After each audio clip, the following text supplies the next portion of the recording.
I'm glad to see that most of us returned. One changed, and of course, we got our newest member, and welcome to our committee, Al Wilson, Commissioner Al Wilson. And who did we lose? Oh, Jonathan. Oh, Jesus. We'll be quiet. Well, you know what he missed? Never mind. I forgot we are taping right now. All right. Okay, so Madam, and those are my remarks. Welcome. Well, certainly welcome to our newest member. Thank you. You know I love to tease you, right? Yes, ma'am. Okay. So next item. C, approval of the December 11, 2024 meeting minutes. Okay. We have an approval by Commissioner Garza and support by Commissioner Clemente. Okay. All right. So all those are there questions on the minutes? If not, those please vote. If you Motion carried. okay. Next item. D, unfinished business. There is none listed. Okay. Next item. Item 1, under new business, a resolution to rescind resolution number 2024-883, reaffirming that the final 911 plan of the Detroit Emergency Telephone District, Conference of Western Wayne, Downriver Mutual Aid, and Conference of Eastern Wayne, as such plan has been amended, and as each plan may be further amended collectively, are adopted as a final Wayne County 911 plan. Are there any questions on this item? And if so, Joe will explain to you why we're rescinding it. Yeah, Joe Slazak, policy analyst. What happened was when this was initially approved late last year, some of the communities in Downriver Mutual Aid were accidentally left off. So this basically added them back in. So it is now a complete, it'll be a complete document for number 2. So on item number 1, we're going to rescind it. And on item number 2, we're going to adopt it with the proper communities, correct? Okay, Correct. we perhaps should take those separately. Can I have a motion on item number 1? We have a motion by Commissioner Garza and a support by Commissioner Wilson. Okay. Are there any questions on that motion? Hearing none, please vote. Motion carried. Okay. Now, item number 2. Item 2, a resolution reaffirming that the final 911 plan of the Detroit Emergency Telephone District, Conference of Western Wayne, Downriver Mutual Aid, and Conference of Eastern Wayne are adopted as the final Wayne County 911 plan. Okay. We have a motion by, it looks like Commissioner Clemente, supported by Commissioner Garza. Or did I do opposite? It's Commissioner Dobbs, supported by Commissioner Wilson. Okay, sorry. Motion by Commissioner Dobbs, supported by Commissioner Wilson, correct? Okay. Are there questions on this motion? Okay. Then let's vote. Motion carried. Okay, next item. Item 3, rescission of resolutions 2024-908, 909, 910, and 911, reappointing Chief Robert Dunlap, the Honorable David Braxton, Pastor Eddie Williams, and Sam Shurikian to serve as members of the Community Corrections Advisory Board. Okay. So it's basically similar in that, what did you do this? I'm sorry, I shouldn't say what happened this time? Yeah, Joe Slazak, policy analyst. What happened was when this was approved, it was actually went to full board for immediate consideration at the last meeting in December. We accidentally gave them 5-year terms. They're 4-year terms. This corrects it from 5 to 4. So item number 3, we're going to rescind our initial motion. And item number 4, we're going to approve that. So on item number 3, we have a motion by Commissioner Wilson, and supported by Commissioner Garza. And if there are no questions, please vote. Motion carried. Right. So that rescinds it. And item number 4, we're going to we're going to approve this one to the 4-year term as it should be. Are there any questions on this motion? Oh, do we have a motion? Yeah, we do. Alan Wilson, what? Yeah, Dobb and then Wilson.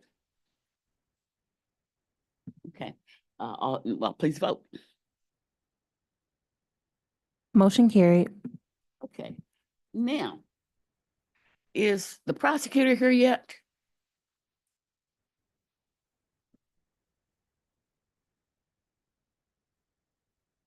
Okay. Sure, that'll be fine. So the prosecutor has asked to join us to update us on what's going on in the prosecutor's office, and so we knew that she would be a little late getting here, but we'll just If you'd like, we can recess. we can recess. Yes, we can recess until she gets here.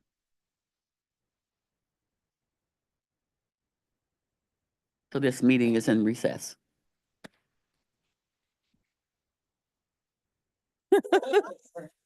I did hear you laughing all the way down the elevator. Yeah, well, good. That's good.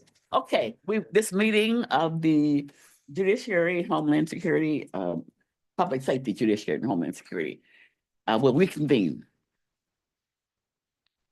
Okay, so I announced earlier that from time to time, our prosecutor comes in to update us on what's going on in the prosecutor's office. We know it's always busy, and we know that they're always doing great things. So she had asked to come in and speak with the commission today, and we wholeheartedly welcome her. Thank you. And I'm a little tardy. I apologize. I have a 27-year-old, as you know, and I have 16-year-old twins. And I was able to get an emergency appointment for her at 10 o'clock down at the DMC. So I ran over here as soon as I was done. So thank you. Oh, you're more than welcome. Yeah. Absolutely. So Happy New Year, everybody. I wanted to come over. I think it's been a little while since I came. I think maybe 9 months or maybe a little longer than that. Mhm. And I really wanted to talk about, it's kind of a culmination of things I've been talking about for years to all of you. Okay. And probably for 10, 15 years, maybe even longer, I've been talking about, my staff and how the staffing is low. And I think the county, of course, experienced that and probably is still experiencing that since the pandemic. And so we're heightened our need to do recruitment and retain our people. And I know the county and you have been very hard at work at that because we had, good union contracts and everybody's been meeting and working together, and that's been great. So what I wanted to do today is go a step beyond and show that we're not just talk, but we actually want to act, and we have been acting. Mm-hmm. And so we have right now engaged in a very aggressive recruitment and retention campaign that I wanted to share. And so I know you'll be seeing a lot of it around town soon, I hope. I don't know how long it's going to take. But I wanted to introduce you to Nicole Clay, who is our Director of Recruiting and Training. And a longtime prosecutor, very good prosecutor, been with the office, how many years?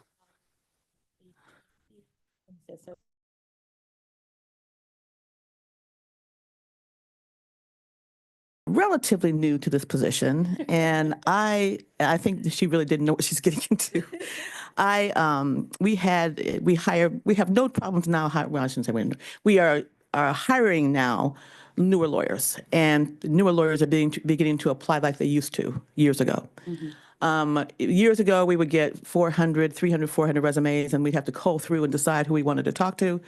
And as times got lean, and also when we had budget issues, and when the pandemic first came, we were getting very few. And so, frankly, we were hiring people, I'll just say it because it's honest, that we probably wouldn't have hired years ago. Mm-hmm. And so, but I have to tell you, we've gotten some very, very good people coming. And one of the things we started to do, Daryl Carson, I know you've met as my chief of staff. She's right there. And of course, you know Tony.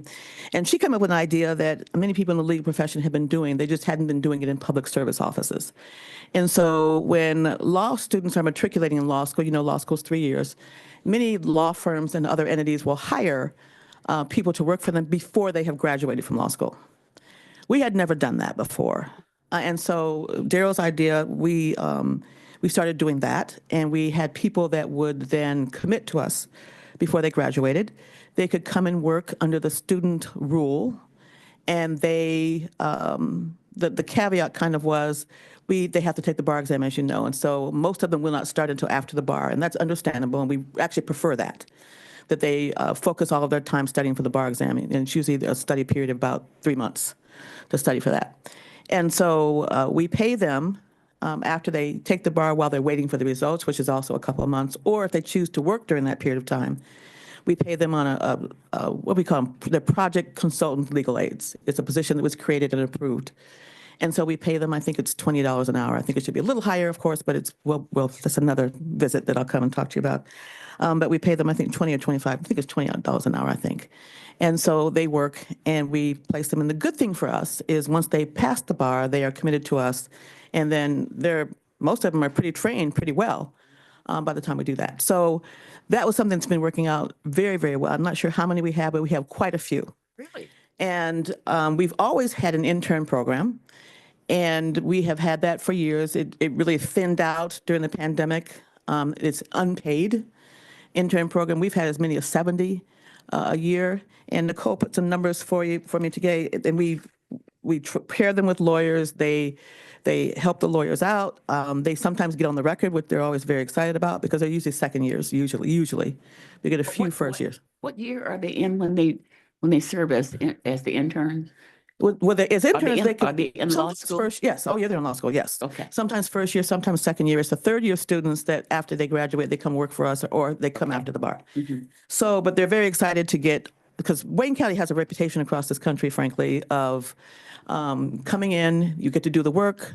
If you're good and you're doing your work and doing well, you get to be in court fairly quickly. And so it's really not like that too many other places at all. And so that's why we have the reputation of people wanting to work here, and that reputation is coming back now that they know that we're hiring. And so I asked you to put some numbers together for me. We have received approximately 150 inquiries regarding internships for this summer, 150. They have come from referrals, from direct contacts to Nicole via email, from events at the law schools that we're going to, and from our recent presence of Indeed and Handshake. I don't know what that is. What is that? Oh, Indeed, recruiting. Okay, got it. I'd never heard of Handshake. Okay. I thought it was an event that I didn't know about. So last summer, we hosted more than 50. We have 5 PAN interns and externs that are scheduled to begin in May. Now, PAM interns, PAM is the Prosecuting Attorneys Association of Michigan. Every state has their own statewide prosecutorial entity. Ours is PAM, P-A-A-M. They've always had an intern program, but we have to pay for it. So it's something that we could not afford until very recently. So last year was the first year that we hosted PAM interns. We asked for 5. I'm not sure how many we got. 5. So we are going to participate in that program as well. So these are interns that are paid. Sometimes it causes an issue between ones that are paid and ones that are not, but again, we do the best that we can. And also, we have our upcoming information and recruiting and job fairs. We are going to the University of Toledo Law School Job Fair on January 29th, University of Michigan Job Fair on January 30th, Wayne State Public Interest Career Fair on January 30th. The National District Attorneys Association Job Fairs in D.C. We're going from February 1st and 2nd. We went last year, very successful. I believe we recruited some people from there. And we are going to the University of Detroit Mercy Public Interest Law Fair on February the 4th. Michigan State University Law School Job Fair on February the 7th, and we're going to Notre Dame Law School Job Fair on April the 8th. You say, why Notre Dame? It's because I graduated from Notre Dame Law School. And I was there for a function last year. I spoke at a function last year, and I'm talking to the recruiting director, and I'm meeting the new dean, and they're talking about their job placement rate. and how they recruit. And they asked me, well, I said, wait a minute, I didn't even consider recruiting from my own law school. I mean, it's crazy. It just dawned on me then. That's really dumb, but I should have thought of that before. So we made sure that we were going to have a presence this year. We do have several Notre Dame lawyers that have worked for us, and frankly, most of them are on the bench now. And so we always get a good quality, if I can say so myself, from the law school. So we never recruited outside the state before, even in Ohio. And when we asked for our recruiting budget that the commission gave us, and so we have been, and I promised you returns when I made my budget presentation, and we are delivering. So we also have been to the National Black Prosecutors Association in Chicago last year, in Boston. Is it this year? I think this year. No, this year it was Boston. I'm not sure where it is. I think it's in Baltimore. This year. So we would be sending prosecutors there as well. And those are national black, they are prosecutors of color. They're in law schools all across this country. And we'll be going there as well. I think one of the places we actually hired and heard about our efforts a law student or a lawyer from France who was working for us now. So we also had an intern last summer from California. And we've had interns now that want to join us from other states because our reputation, our word is spreading. Our reputation is right now stable. Hope it continues that way. And so we are attracting not only law students and people who want to work at the Wayne County Prosecutor's Office from the state, but also out of state and even one international. So I just want you to let you know that we try very hard to be good stewards of our money, of your money, and my money now. And so we want to make sure that we continue this. So, but we're taking that a step beyond. We have, and I have to be very careful what I say here because it's still got to go through the county process, but I've been told I can say what I can say. And we have selected an ad agency that has been approved by the Director of Procurement for the county, and we're currently waiting for the contract to be drawn up by Corporation Counsel. And this is a specialized campaign that we have, and all within our budget, the recruiting budget that I received in the last budget and the budget before. And we really wanted to just scratch all areas that we could scratch to bring Wayne County up to where it should be. So while we are hiring, and this is why I went through all that, while we are hiring young lawyers out of law school, lawyers that have never had their first legal job, we have a real problem in our office with having experienced lawyers. And so it's very, very difficult. And that's our most pressing thing right now. We know when we train up the lawyers that we have that we're hiring the new ones, and we've got some talented young lawyers that are coming into our office, but they're inexperienced. I mean, they have never worked before. And before, because of the pandemic, when we weren't in session for almost 2 years, we have lawyers that worked for us during that time, and during any normal times, they would have done 50, 100 trials and been seasoned lawyers by now, but the court was not in session. So now we have people getting that experience that we need, but we still need the experienced lawyers for homicides, for child abuse, for elder abuse, for the carjackings, the armed robberies, the homicide, and the domestic violence, because you've heard me say it a billion times, we get 10,000 requests for domestic violence warrants a year. So that's why we are engaging in this campaign, and it's literally going to be a campaign for attracting experienced lawyers, not only from the state of Michigan, but also across the country. And one thing that we find, and that's why we have to be careful, we find in the Wayne County Prosecutor's Office, because we have anywhere from 18,000 to 22,000 cases that we do each year, we're very fast-paced. We have to move. And so even some lawyers that come from inside of the state that have 15, 20, 25 years of experience can't keep up with the pace of Wayne County, and they can't make it in our office. So again, it's very difficult to find lawyers that have that experience, but also have the experience to keep up with the huge workload and the volumes that we have and the cases that we do. So, and I told you before that if you add up all of the cases that the other 82 counties do in the state of Michigan, you add all of their cases, Wayne County does more than the other 82 counties combined. Oh, wow. So that's why that's why we're so worried and we want to get it right. Daryl, my chief of staff, spends probably most of her time in this area. And so that's why we're engaging this campaign. It's very specialized, and we really want to attract that lawyer that can come to Wayne County and do the work that we do here. And not only do the work, but do it right, to represent our citizens, to represent our victims of crime, to represent our survivors of crime in the way that they should be represented.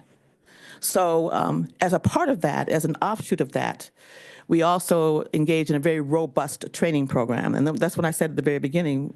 Nicole came right on when we were, again, training all the new lawyers coming in, as well as every lawyer that had been with the office for a year or less. And it was 3 weeks, very intense. We did it with very little money because we used our own staff to do it. And so, or people that we knew to come in. And so, again, it was very, very intense. It was from basically 8 to 4 or 5 every day for 3 weeks. And we even had a Saturday in there too. So, but I think it's helped.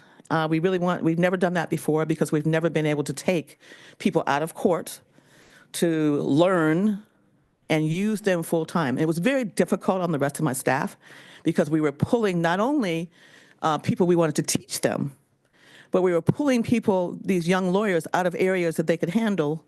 And I told them from the very beginning, they're not going to be available. Do not think that you're going to have anybody for any day when we're doing this training.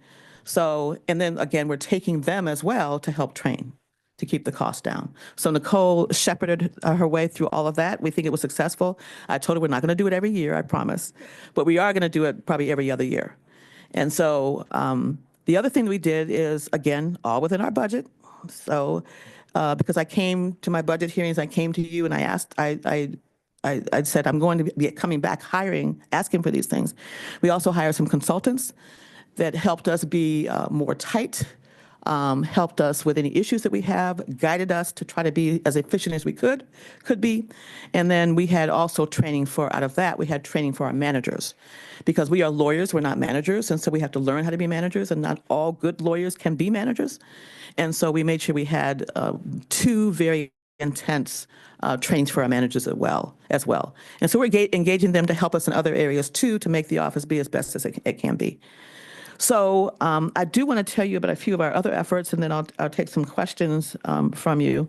And I did present some of this when I had my budget hearing today, just to let you know everything else. Because again, I want you to know that we've been using the money that you provided for us wisely. And also, when I come to you and ask for more to do that, you know that we've been doing real things with the money.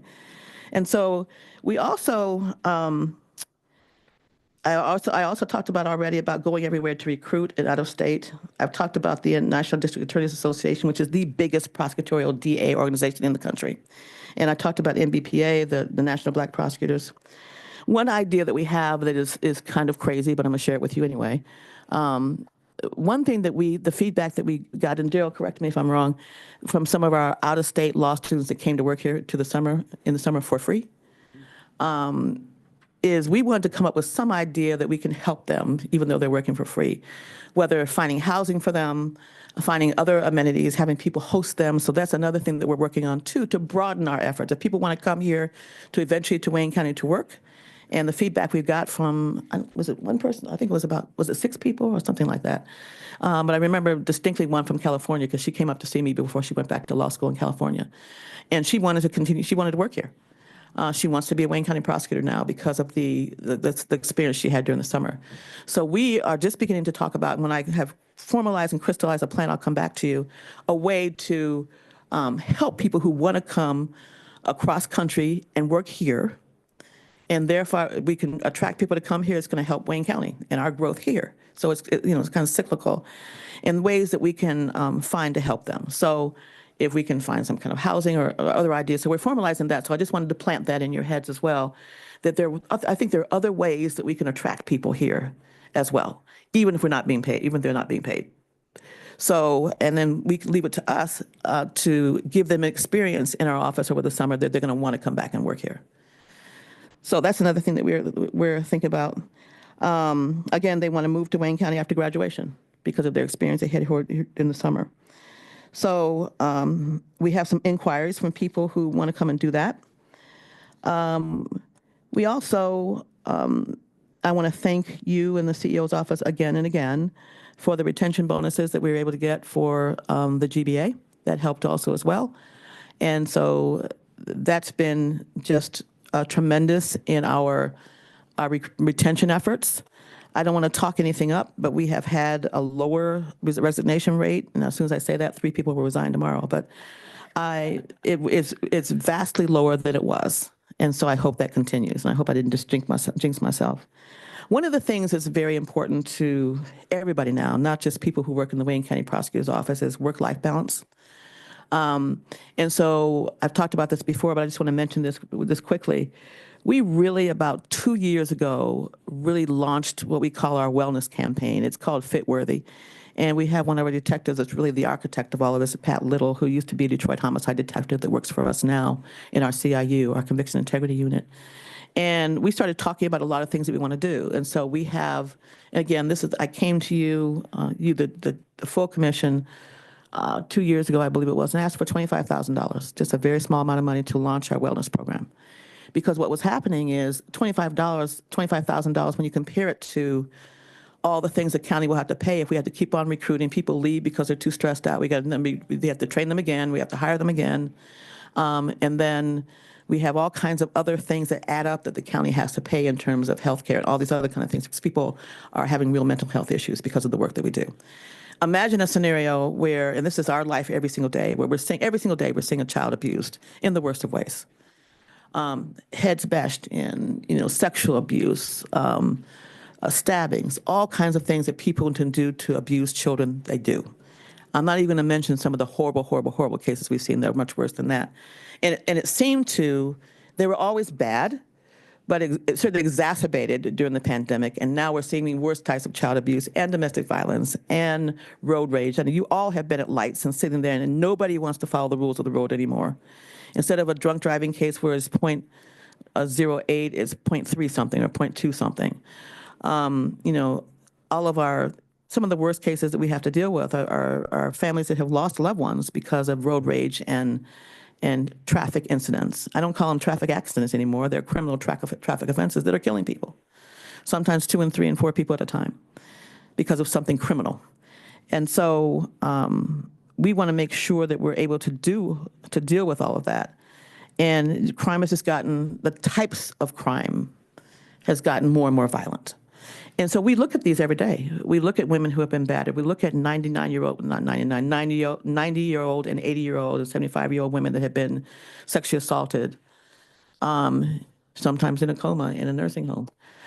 We look at, young children who have been killed in drive-by shootings or have been killed in other ways. The pain and suffering that the families of homicide go through, and we deal with that every day.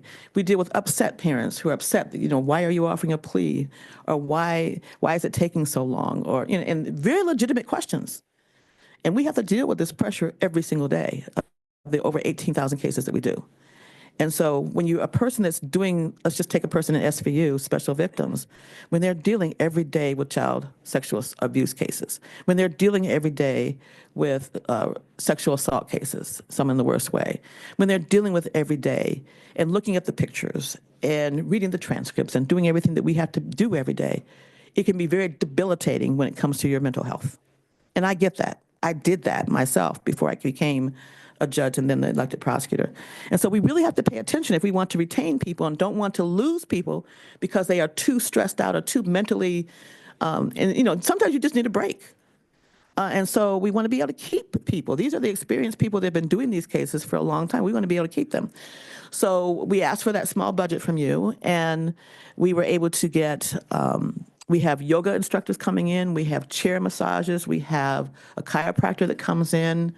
We have things like, ice cream socials that, just in the middle of the day, I take a cart and I push it around and deliver ice cream to people.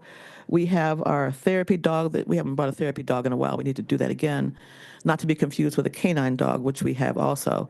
An advocate dog is someone that sits with children when they're in court, and it comforts children, and they're trained to do that, but the staff are not allowed to touch them because they're there for one job. A therapy dog we usually bring in from Children's Hospital or some other entity, and literally they walk around the office with the dogs, and people come out in their office, and it gives them great comfort even if they pet a dog for 5 minutes.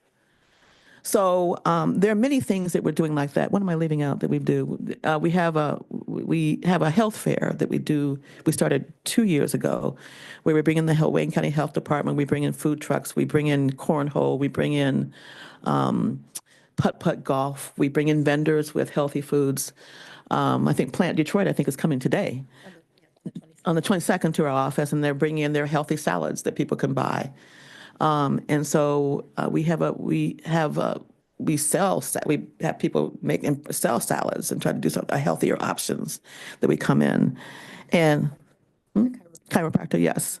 We're looking at art therapy. And that's now why I have art therapy in the DA's office, because anything that's going to help, even for moments of time, help your staff raise their morale and make them know that we care about their mental and physical wellness. We wish we had a gym. We don't. The sheriffs do. I'll talk to Ray about that. But those are the kind of things that we're doing. And so there was some kind of problem with our massage chairs, but we finally got a massage chair that we bought. And we have a Zen room. We take one of our smaller rooms. We have a massage chair and chairs. We have incense, and people can just go in there and close the door. You have a judge that's yelling at you. We have a hard case. You have a child that you just have to examine that has gonorrhea and everything else that they have, or they, then they can go in the room. They can shut the door for a matter of moments and just relax for a minute. So why is that important? Because I think it helps our recruitment and our retention.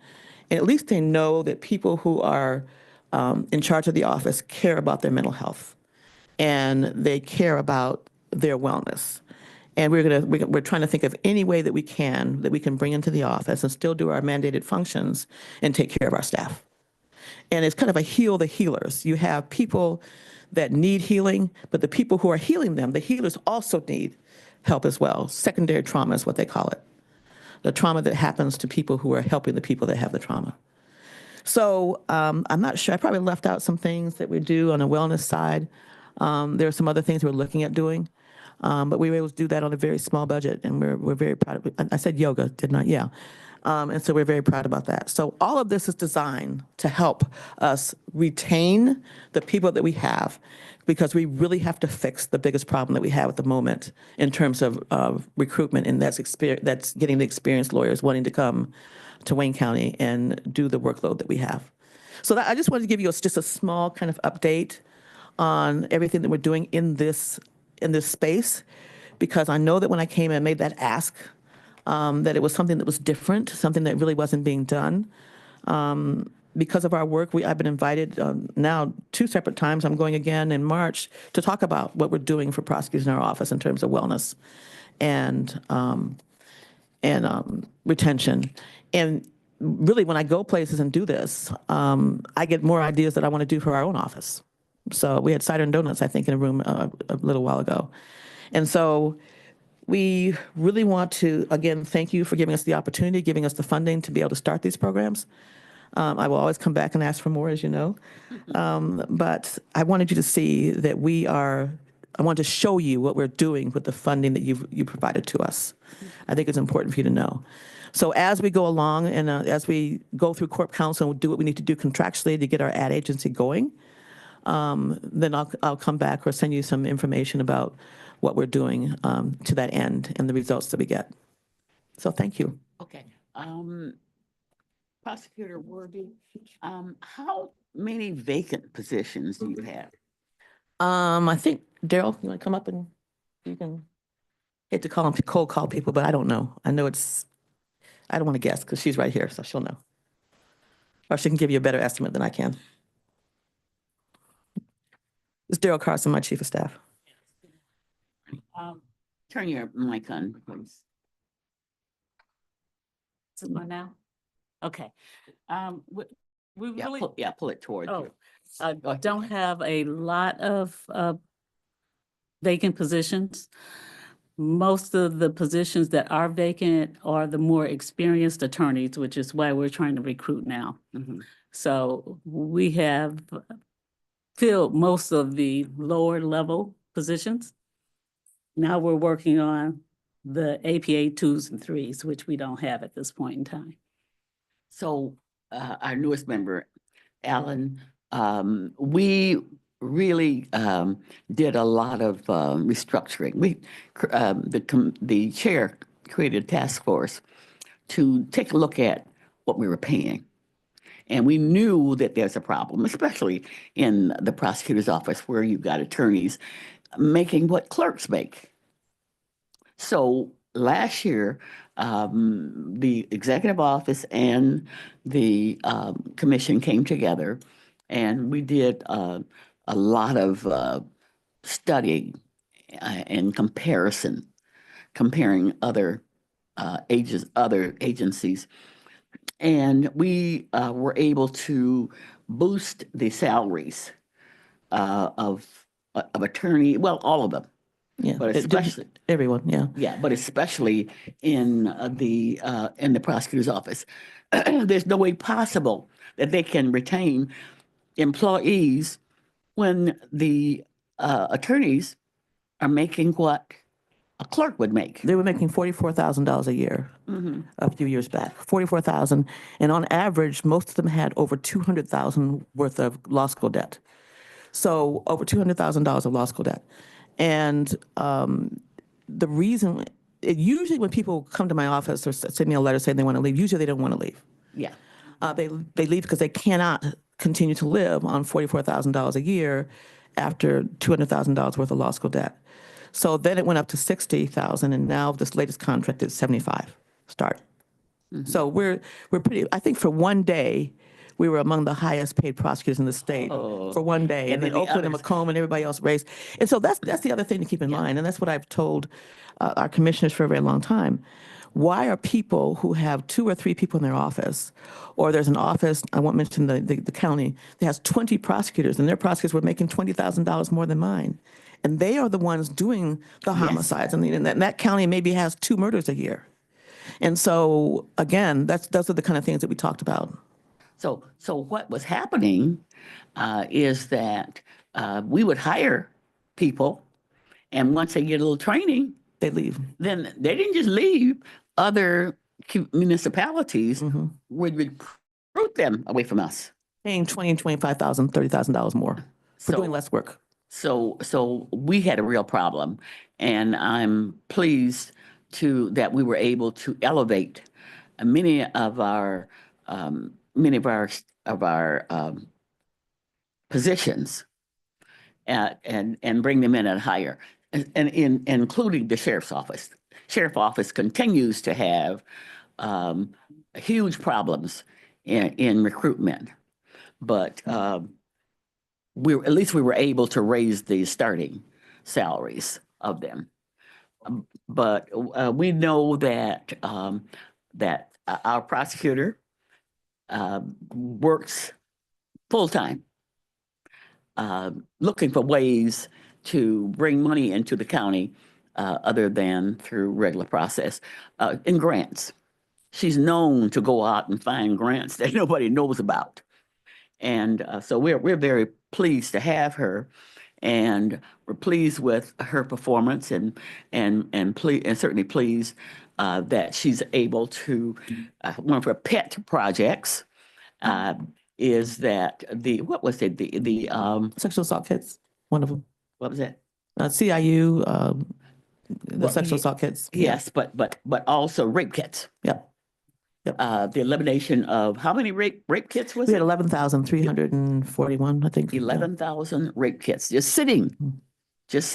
And through her work and going out and getting grants and all that, we've been able to eliminate those rape kits. And we were not only eliminate the rape kits, but they were able to,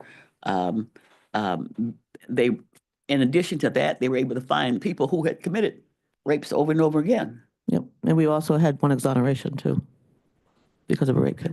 So we haven't eliminated the rape kits. We get them all tested, and so we're still working on a great deal of them. But we have over Serial. Yeah, That's what I was looking for. yeah, we had over 800 serial rapists that were in that 11,341.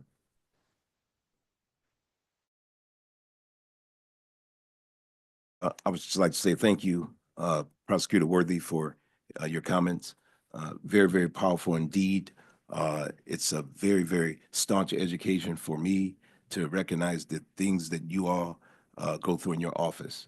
Obviously, as a UAW member, I've always pushed for wages, better benefits, and better conditions of employment. So I said that to say this, yoga, art therapy, canines, massage chairs, and the like are obviously necessary in order to pacify the mindsets of the lawyers in your office who are out there doing the work. So I just want to say that I'm definitely proud to be a part of this team because I recognize that in order to retain people, you have to pay people. And as you all know, we just had a contract a couple of years ago with the UAW. I use that as an example, and it was a record contract. And that's the way we were able to retain our members and keep them happy. And you keep them happy, you retain them, they become more productive and they become more efficient in the work that they do. So I kind of tie that all in with what you're saying here. Obviously, this is a very, very good thing that you're doing in your office. And I stand ready to do whatever's necessary to make sure that we retain skilled lawyers so we can represent our citizens with Thank the you. utmost effective. Yeah, thank you. And sometimes, as you know, sometimes it's not about money. Sometimes it's feeling appreciated. Sometimes it's, making sure that they care about your wellness and your wholeness. And again, this campaign is directed toward lawyers, but I want to make sure that I go on record as saying we also want to be able to retain our advocates, our investigators, and our support staff. And so that's also very important to us too. So I don't want to leave anybody out. I apologize. No, that's not Your whole you. committee. Okay. That's me. No, I left it out. Okay, sure. So I left it out. So I just want to make sure and say that. And so that's also very important to us too. So a lot of work was done by the county in getting their contracts as well. And so I think, yeah. Any other What do you wanna say? comments from other committee members? Yeah, and most of the PC legal aids that I talked about earlier have become APAs. They become assistant prosecutors as soon as they pass the bar as well. Okay. And in the end, sometimes the interns return to our office every year, every summer until they graduate as well. So are they getting credits? So in some cases, they are getting credits at the law schools, I believe. Yes, in some cases.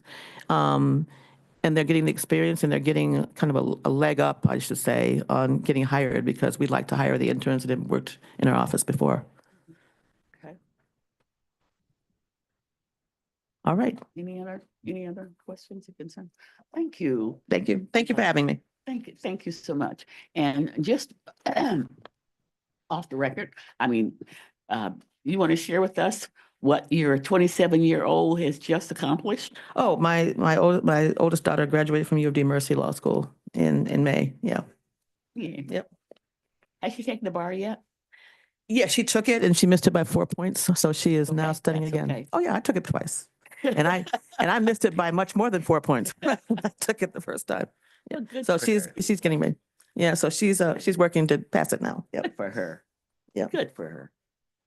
Thank you.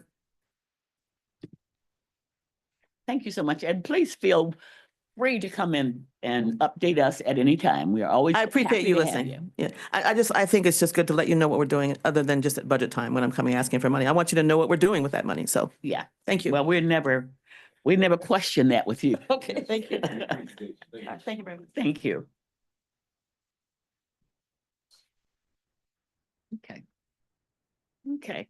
So, next item, F, such other matters as may be properly submitted before the committee. and I have not been aware of any. Next item, G, public comments. okay. All right, so we have, the phones and unmuted. The lines are open. Okay, and so this is now time for public comment. If there's anyone on Zoom, on the telephone, or email, or here in our office here. If there's anyone here who would like to make a comment this time, please do. First call for public comment. Okay, second call for public comment. Anyone on Zoom, on the phones? Do we have any emails, Madam Clerk? No emails have been received. No emails, okay. If there's anyone here would like to make a comment, please do so at this time. Second call. Third and final call for public comment. Anyone who would like to speak at this time, please do so. Okay, public comment has ended. Adjournment. Okay. Motion by Commissioner Garza, supported by Commissioner Dobb. All those in favor, please indicate. All right, Aye. Thank you. thank you. Thank you so much.